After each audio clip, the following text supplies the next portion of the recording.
It's your boy DJ Newkirk, the king of podcasts. You are now listening to Behind Backstage. But let me just take it back and add Beyonce and Destiny's Child to my list of artists during my time at Sony who really, kicked my entire approach to creativity up several notches. She's currently breaking the internet with this amazing photo of her and her new babies. Oh, my goodness. Congratulations to their entire family. And my daughter's name is Umi, and she's super excited that Beyonce's daughter's name is Rumi. And she's like, yay, I can't wait to visit Beyonce. And I'm like, okay, one day that's going to happen.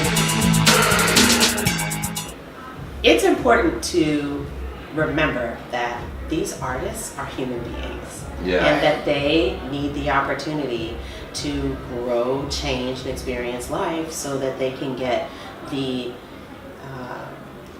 output that fuels their art, and then turn that into, input for themselves, and then turn it right back into output as their product.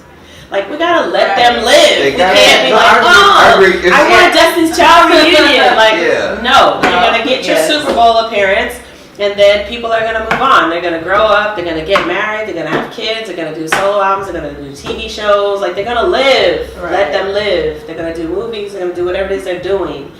And be good with that. Let them be the trailblazers that create that path for the new groups or new artists coming up. I gotta go and talk about Mary real quick. Mary J. Blige. Oh, yes, this is one of the artists that I would have loved to have worked on a campaign for. I mean, our paths never crossed because I worked at a different record company and she never came to Sony. But when I tell you that Mary J. Blige is singing this, she is singing the lives of so many women with the Strength of a Woman album, and I cannot wait to see her show. We coming with you. That's let me see. We got a come on, Mary. Date. We coming along with her backstage. We hanging out with her. I'm just trying to figure out. Wait a minute. I was gonna say, did you guys meet Mary J. Blige? Like, no, I'm talking about you. Listen. We've had very sort of fleeting, superficial contact, and like, I'm not cool with that. Like, I want to actually meet and talk to her, maybe interview her, like, be with her. Like, she is just, she's just a phenomenal woman, and just a brilliant, like, look, a lot of people had, a little side eye to give. This is to my point about letting artists be artists. A little side eye to give about the London Sessions album. That album is tight. Listen, when you talk about craftsmanship and the evolution of the catalog, and the choice of songs and the level of emotion and depth that she put, like, the audiences aren't necessarily going to be ready for everything that you need to do as an artist, but Mary, God bless you for doing it. Do what you need to do as an artist. I love that album. And whole damn year. Woo, Lord. Mary J. Blige, if you are anywhere within the sound of this podcast, please know I have the utmost respect for you, and I cannot wait to meet you, and I love you, and I am just grateful that you are, like, in the universe of artists. Like, she's just phenomenal. She's one of the greatest. She's one of the greatest that we have actually seen as a female artist. Of course, there's been others older than her, but a young Mary J. Right, like, even before 411, she was already sounding. I guess that's why. What was that? Puffy was working for Uptown Records. Yes. And that's why they picked up Mary J, because of just her voice, her sound. She had that vocal, that rawness and that power that you would see from, the classic R&B singers of decades past, of, Aretha or Whitney. Millie Jackson, or like, to me, Whitney was always more polished. Clive. I said Whitney almost now. I don't want to. No, listen, you cannot take anything away from Whitney Houston, clearly a powerhouse vocalist, right? Right. But, she, from the outset, was groomed to be, a a very refined sort of superstar soul singer. Yeah.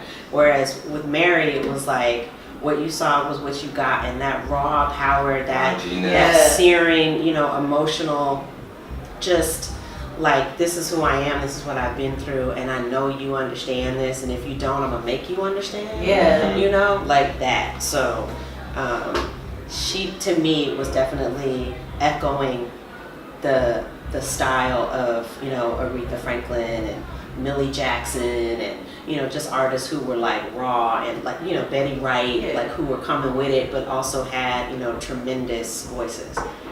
But do you think like with her, like sometimes you gotta go through certain pains and that's, of course that's the quirking and little sounds that we do here, that she has to have so much pain that she actually got to come up with a great album. No, this is what it is. No. Some people seem like they she makes better music when she's sad than opposed to when she's happy. Yeah. Again, this is what people who don't make stuff Exactly. say about people who make stuff. You hear this? You Right. hear this on internet forums? Like, this is a projection of what the audience wants. They, Misery loves company, and they want you to be in the soup with them so that you can turn around and give them something to help them get out the soup. No. Mary makes great records when she's up, when she's down. Either way, you're gonna get great product. That's why she's still here.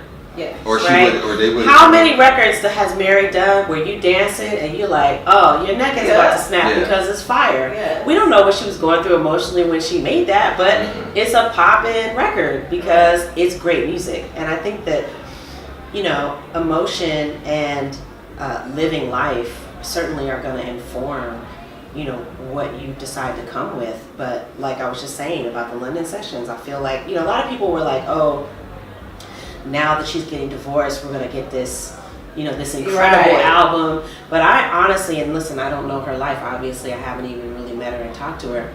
But, when I look at it in hindsight, I feel like the London sessions was the record that she was using to process what she was going through. And then in real time, we see the divorce happen, but much later.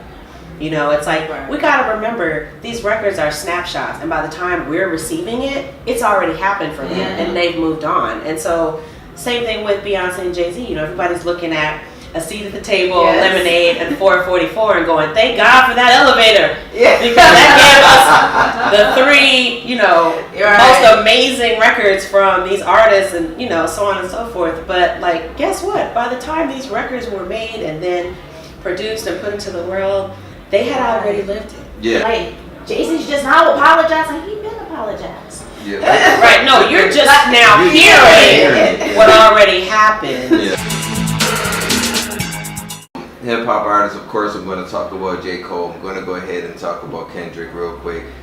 These are your people, right? No, they're not my people. I just want to. I want to know. I love them both. I think they're both amazing. Yeah. Another person that I really, really want to meet and sit down with and talk to is Kendrick Lamar. Yeah. Also because he's from Southern California where I grew up, and he has a real commitment to instrumentation and musicianship that you don't see in a lot of hip hop right now. No, not because normally people just go ahead and keep on going with the same type of music, and he changes up every one of his albums. So and he's also very raw. Like, everything is just right there, laid bare for you. And he does.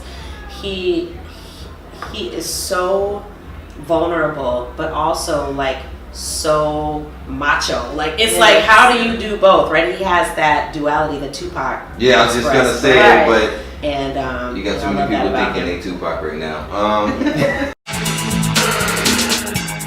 You just recently talked about that you have a film called Islamic Speed Dating. Yeah, right now it's a script that I would really love to have someone purchase so that it can get made. I myself don't see that I'm the director for that project. I really want to serve more as a writer-producer on that project. But it's a romantic comedy. My own film work centers around relationships most of the time. So it's the story of a young African-American Muslim woman who is coming out of a short marriage but a bitter divorce and really looking to marry again.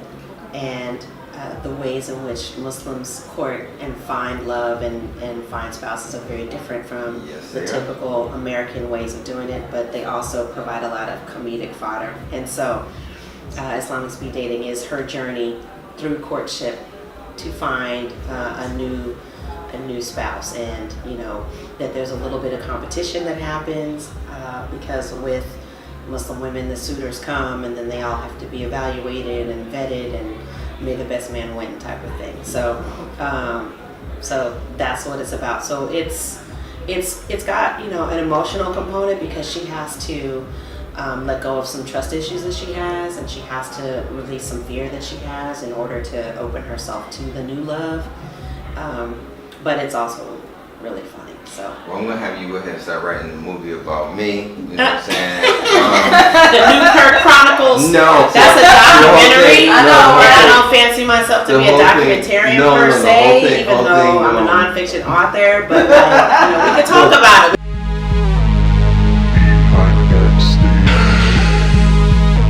You got the audacity to